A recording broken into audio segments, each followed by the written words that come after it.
اچھا جی، امین اعظم، امین اعظم نام ہے نا، ول علی اعظم، ٹھیک ہے، آپ کا یہاں سگنیچر ہوگا۔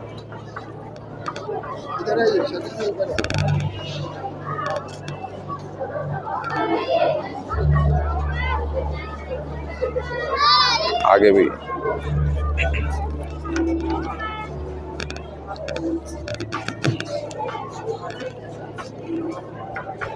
آگے کرتے رہیں، 4 دفعہ ہوگا۔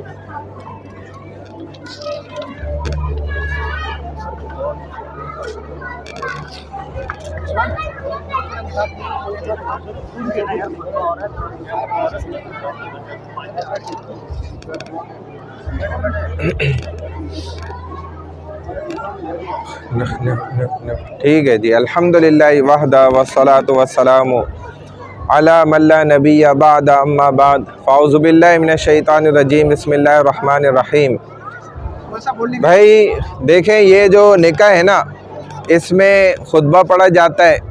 جس طریقے سے جمعے کے خطبے میں بڑے اہتمام سے ہمیں خطبہ سننا چاہیے اور اس دوران گفتگو نہیں کرنی چاہیے، یہ نکاح کے خطبے کا بھی یہی عمل ہے، واجب ہے اس طرح خطبہ جو ہے سننا۔ میری تصویر نہ لیں، بھلے آپ کسی کی لیں، میں ذمہ دار۔ تو اس میں یہ شریعت کا حکم ہے۔ دوسرا دیکھیں، خطبے میں جو عربی میں پڑھا جاتا ہے نا، اس کا کچھ خلاصہ چند لفظوں میں ذکر کر دیتا ہوں۔ پہلا جو مقصد ہے اس پورے خطبے کا، وہ اللہ سبحانہ و تعالیٰ اور اس کے رسول پاک صلی اللہ علیہ وسلم ہم سے یہ چاہتے ہیں کہ ہم گناہوں سے بچیں۔ نکاح اس کا بہترین ایک ذریعہ ہے۔ اگر نکاح کرا جائے تو انسان کا گناہوں سے بچنا بڑا آسان ہو جاتا ہے۔ یہ ہم سب جانتے ہیں، جو شادی ہو چکی ہے جن کی، اور جس کی ہو جاتی ہے وہ جان لیتا ہے اس بات کو۔ اگر وہ بچنا چاہے تو بڑا آسان معاملہ ہو جاتا ہے۔ اس پورے خطبے میں جتنی آیات پڑھی جاتی ہیں، احادیث پڑھی جاتی ہیں، ان سب کا نچوڑ ایک لفظ میں یہی ہے، پرہیزگاری اختیار کرنا، یعنی گناہ سے بچنا۔ اب اس کے لیے جو بھی راستہ اختیار کر سکے گناہ سے بچ جائے، اور وہ نیکی کا راستہ ہے، نکاح بہترین عمل۔ پھر حدیثوں میں جو بتایا جاتا ہے، یہ زندگی کا ایک بہت ہی اہم موڑ ہے۔ چنانچہ انسان شادی کے لیے راضی ہوتا ہے 4 وجہ سے۔ پہلی وجہ ہوتی ہے خوبصورتی، لو میرج پہ نبی علیہ السلام نے فرمایا مجھے نہیں پسند، تمہیں پسند ہو تمہاری بلا سے، تم نے جو کرنا ہے کرتے ہو کرو، لیکن مجھے محبت سے شادی کرنا پسند نہیں ہے۔ یہ حضور علیہ السلام نے خود فرمایا، یہ عربی میں کہا ہے، میں پڑھوں گا ابھی لیکن میں پہلے سمجھا رہا ہوں۔ تو آپ نے فرمایا کہ مجھے پسند کی شادی پسند نہیں ہے، مجھے ناپسند ہے۔ پھر آپ نے فرمایا مال و دولت کی وجہ سے، لالچ سے انسان شادی کرے، مجھے نہیں پسند۔ تیسرے نمبر پہ آپ نے فرمایا ذات پات اور اپنے اسٹینڈرڈ کو ہائی لیول پہ جوڑنے کی لالچ میں شادی کرے، یہ بھی مجھے نہیں پسند۔ چوتھی وجہ جو اصل آپ نے فرمایا مجھے یہ پسند ہے کہ دینداری کو دیکھ کر شادی کرے۔ ہمارے ہاں بدقسمتی سے یہ پہلی نیتیں تو ہوتی ہیں، میں اپنی بات کر رہا ہوں، آپ لوگ تو مجھ سے اچھے ہیں ماشاءاللہ، کہ ہم یہ نیت کر رہے ہوتے ہیں پہلی والی تینوں، جبکہ ان تینوں نیت کی وجہ سے رشتے قائم نہیں رہتے۔ یہ میں برملا کہہ رہا ہوں، کھلا کہہ رہا ہوں۔ اور چوتھی وجہ کی نیت کرنے سے رشتے قائم رہتے، چاہے کھانے کو نہ ہو، فاقہ ہو گھر میں، اللہ نہ کرے ایسا ہو، لیکن اگر ہو بھی جائے یہ بھی سنت ہے، رشتہ آپ کا برقرار رہے گا۔ رشتہ عورت یا مرد کبھی روٹی پر نہیں توڑتے، روٹی کے علاوہ جتنی چیزیں اس پہ ٹوٹ جاتا ہے، یہ بات یاد رکھیں۔ اس لیے میں اہم بات ہے تو یہاں کر رہا ہوں، تاکہ اگر ایسی نیت ابھی ہو تو ہم نیت کو صحیح کریں۔ انما الاعمال بالنیات، بے شک نیتوں کا دار و مدار کس پر ہے؟ اعمال کا دار و مدار آپ کی نیت پر ہوتا ہے، آپ کیا نیت کرتے ہیں۔ تو یہ اس کا اہتمام ابھی کر لیں، اللہ تعالیٰ میں عمل کی توفیق عطا فرمائے۔ الحمدللہ نحمدہ ونستعینہ ونستغفرہ ونؤمن بہ ونتوکل علیہ ونعوذ بالله من شرور أنفسنا ومن سيئات أعمالنا من يهده الله فلا مضل له ومن يضلله فلا هادي له ونشهد أن لا إله إلا الله وحده لا شريك له ونشهد أن سيدنا ومولانا محمدا عبده ورسوله قال الله سبحانه وتعالى أعوذ بالله من الشيطان الرجيم بسم الله الرحمن الرحيم يا أيها الناس اتقوا ربكم الذي خلقكم من نفس واحدة وخلق منها زوجها وبث منهما رجالا كثيرا ونساء واتقوا الله الذي تساءلون به والأرحام إن الله كان عليكم رقيبا وقال تعالى يا أيها الذين آمنوا اتقوا الله حق تقاته ولا تموتن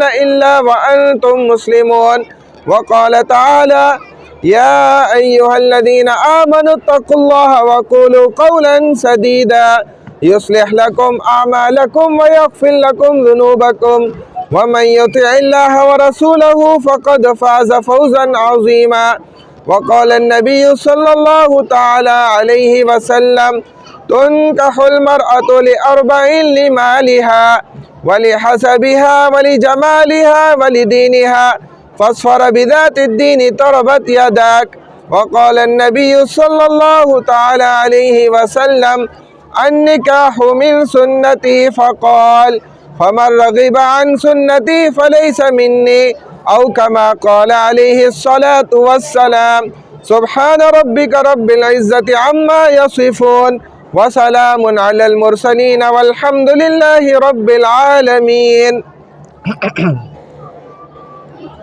اچھا جی، محمد شکیل احمد ول محمد معین الدین صاحب، آپ نے جناب محمد افضل امام اور طاہر محمود صاحب ان دونوں کی موجودگی میں محترمہ عائشہ شکیل جو کہ صاحبزادی ہیں خود آپ کی یعنی کہ محمد شکیل احمد صاحب کی، ان سے نکاح کی اجازت لے لی ہے. جناب امین اعظم جن کے والد کا نام ہے علی اعظم، حق مہر 51,000 روپیہ سکہ رائج الوقت پاکستانی جو کل عندت طلب مانگنے پر ادا کیا جائے گا. محترمہ نے آپ کو اجازت دے دی ہے؟ ٹھیک ہے. محمد افضل امام اور طاہر محمود صاحب آپ دونوں نے سن لیا تھا؟ ٹھیک ہے. امین اعظم ول علی اعظم میں بحیثیت وکالت محترمہ عائشہ شکیل کی طرف سے، عائشہ شکیل جو کہ صاحبزادی ہیں محمد شکیل احمد کی، ان کا نکاح آپ سے طے کرتا ہوں. بعوض حق مہر 51,000 روپیہ سکہ رائج الوقت پاکستانی جو کل معجل یعنی عندت طلب ہے مانگنے پر آپ نے ادا کرنا ہے. اس حق مہر کے ساتھ آپ عائشہ شکیل کو اپنے نکاح میں قبول کرتے ہیں؟ بارک اللہ. میں پھر اجازت لیتا ہوں، یوں الفاظ کہیں کہ میں ان کو اپنے نکاح میں قبول کرتا ہوں. ٹھیک ہے؟ ہاں. امین اعظم ول علی اعظم آپ کا نکاح محترمہ عائشہ شکیل جو کہ صاحبزادی ہیں محمد شکیل احمد صاحب کی، ان کے ساتھ طے کیا جا رہا ہے. بعوض حق مہر 51,000 روپیہ سکہ رائج الوقت پاکستانی جو کل معجل عندت طلب آپ نے مانگنے پر ادا کرنا ہے. اس حق مہر کے ساتھ آپ محترمہ عائشہ شکیل کو اپنے نکاح میں قبول کرتے ہیں؟ بارک اللہ وبارک علیکما وجمع بینکما فی خیر. یہ نکاح کے اصل الفاظ ہیں. ایک دفعہ بھی پوچھ لیا، صحیح جواب مل گیا تو مکمل حق حاصل ہو گیا اور نکاح منعقد ہو گیا. اور اسی وقت رسول اللہ صلی اللہ علیہ وسلم نے مبارکباد کے یہی الفاظ ادا کیے ہیں، بارک اللہ وبارک علیکما وجمع بینکما فی خیر. اللہ آپ کو برکت دے، آپ دونوں کو برکت دے اور ہمیں بھی آپ کی برکتوں سے نا فائدہ پہنچائے، کیونکہ ہم بھی نکاح کے موقع پہ بھی کہتے ہیں نا دعائیں قبول ہوتی ہیں. اللہ عمل کی توفیق عطا فرمائے. سبحان اللہ و بحمدہ سبحانک اللہم و بحمدک نشہد ان لا الہ الا انت نستغفرک و نتوب الیک. الحمد للہ رب العالمین والعاقبۃ للمتقین والصلاۃ والسلام علی سید الانبیاء والمرسلین نبینا محمد وعلی آلہ واصحابہ اجمعین. اللہم اہدنا فیمن ہدیت وعافنا فیمن عافیت وتولنا فیمن تولیت وبارک لنا فیما اعطیت. اللہم حبب الینا الاسلام، اللہم حبب الینا الایمان، اللہم حبب الینا القرآن وزینہ فی قلوبنا وکرہ الینا الکفر والفسوق والعصیان. اللہم اجعلنا من الراشدین یا ارحم الراحمین ہم سب کے تمام صغیرہ کبیرہ گناہوں کو اپنے فضل و کرم سے معاف فرما دیجیے۔ یا اللہ تمام گناہوں خطاؤں لغزشوں کوتاہیوں سے ہم سب کی حفاظت فرما دیجیے۔ یا اللہ جتنے بھی مسلمان پریشان حال ہیں سب کی پریشانیوں کو دور فرما دیجیے۔ بیمار حال ہیں تمام کو صحت شفائے کاملہ عاجلہ مستمرہ دائمہ نصیب فرمائیے۔ اس دنیا سے رحلت فرما چکے ان تمام کی مغفرت فرما دیجیے۔ یا اللہ جو نکاح مسنونہ ادھر منعقد ہوا اس کو خیر و برکتوں کا ذریعہ بنا دیجیے، وسعتوں اور رحمتوں کے نازل ہونے کا ذریعہ بنا دیجیے، نیک صالح اولاد آنکھوں کی ٹھنڈک والی اولاد کا ذریعہ بنائیے، زوجین کے درمیان اب سے گہرا ناطہ محبت کا پیدا ہونے کا ذریعہ بنائیے۔ یا اللہ اس عقد پہ اس نکاح پہ دونوں کو آخری سانس تک قائم دائم رہنے کی توفیق عطا فرمائیے۔ یا اللہ گناہوں سے بچنے کا ذریعہ بنا دیجیے۔ سبحان اللہ و بحمدہ سبحانک اللہم و بحمدک نشہد ان لا الہ الا انت نستغفرک و نتوب الیک وصلی اللہ تعالی علی خیر خلقہ محمد وعلی آلہ واصحابہ اجمعین برحمتک یا ارحم الراحمین۔ بارک اللہ جی آپ کو بہت بہت مبارک، اللہ برکت ڈالے، جزاک اللہ الخیر۔ بارک اللہ